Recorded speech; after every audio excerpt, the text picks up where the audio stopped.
Hi,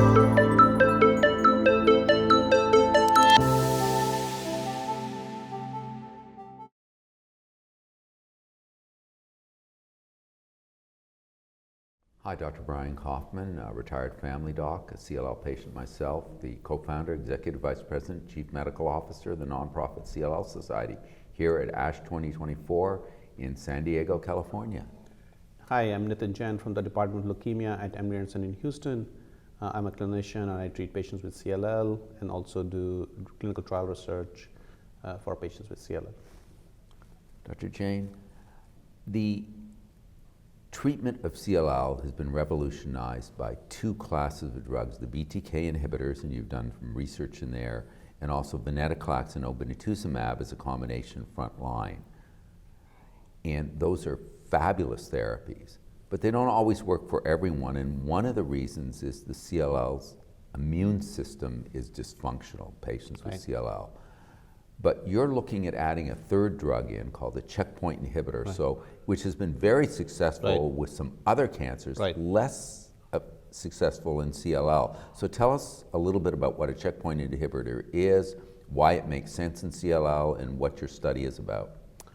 Yeah, so just briefly, checkpoint inhibitor. So our immune cells, the T cells, they have these receptors on the surface of the T cells, which make the T cells less active, and so these are so-called checkpoints, and there are multiple of them, and they are drugs which have been developed to target them, and they are big success in solid tumor like lung cancer and other cancers, and melanoma, the big example, and in Hodgkin's lymphoma, if you talk about the blood cancers or heme malignancies to say.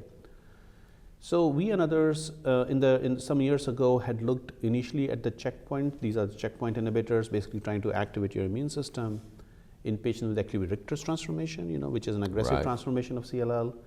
And based on the work done at Mayo Clinic, our work and some other colleagues' work, now at least in the NCCN guidelines, immune checkpoints have been added as a potential therapy for Richter's transformation patients.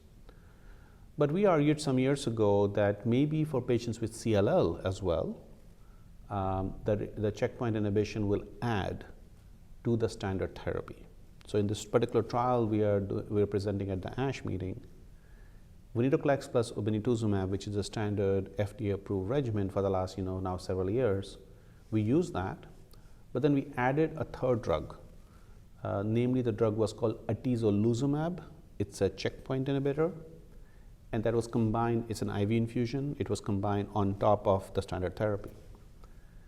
And then we enrolled 37 patients over the course of last 4 or 5 years to say. These are patients who have not received any prior therapy for their CLL. They were on this watch and wait approach, their disease progressed, and this was their first therapy for CLL. So what we saw is that we saw actually high rates of remission, which we assessed by flow cytometry in the bone marrow as well as in the blood. So the rates of remission were actually quite high, which numerically looks higher than if we had just done the standard therapy. But as you know, this was not a randomized study. There's only one treatment patients got, so it's difficult to say if it's really adding to the efficacy, but numerically it was higher. But then one side effect, a major issue with checkpoint inhibition, is that when it activates the immune system, sometimes it can activate too much. When it activates too much, you can get immune side effects like liver inflammation, inflammation of the colon, lung inflammation. So, namely hepatitis, colitis, pneumonitis, these are just the inflammation of different organs. And we saw that some of the patients did get that, so immune side effects of the drug. So, and then we also looked at some basic science research looking at the cells. So we looked at the bone marrow cells in patients who got the checkpoint in this therapy, and we saw that if you have more immune cells, a subset of T cells, which are the immune cells, if they have more of them in the bone marrow, those patients tend to respond better to this checkpoint inhibition. Kind of makes sense. If you have more immune cells in your bone marrow, maybe those will get activated better with checkpoints. So that also the work which was done as part of this trial.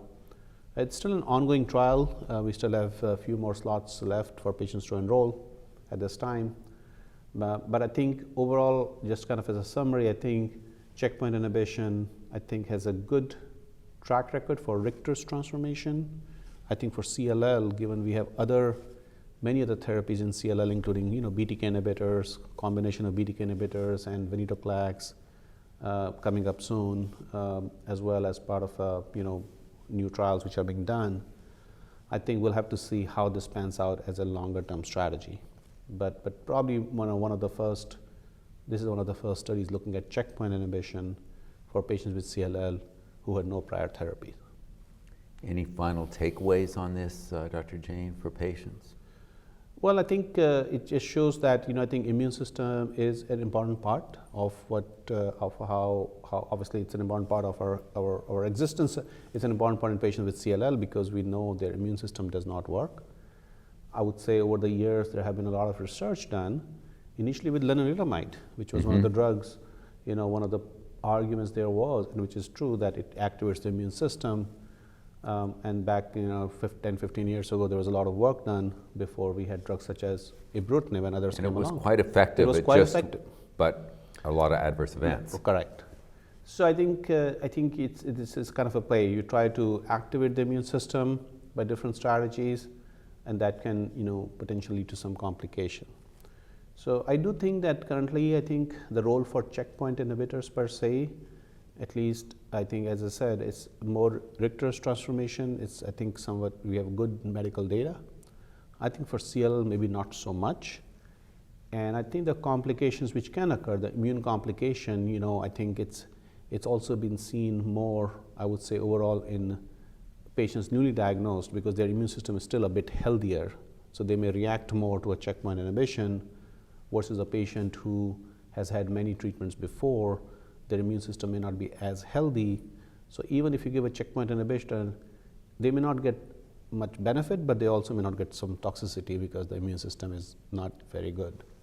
So I think the field is for checkpoint inhibition for CLL, I think probably maybe not going to move forward much just because of the immune side effects, and we have these BTK inhibitors which are already well established. We're a victim of our own success in some ways. And I think it's also important for patients to hear that sometimes adding a third medication doesn't help when you got two that are already great together. Sure. Or it helps a little, but the toxicity may overpower the benefit. So it's not always more is better. Correct, I agree. Yeah. Dr. Jain, thanks so much for the research you're doing for your patients. Sure, thank you.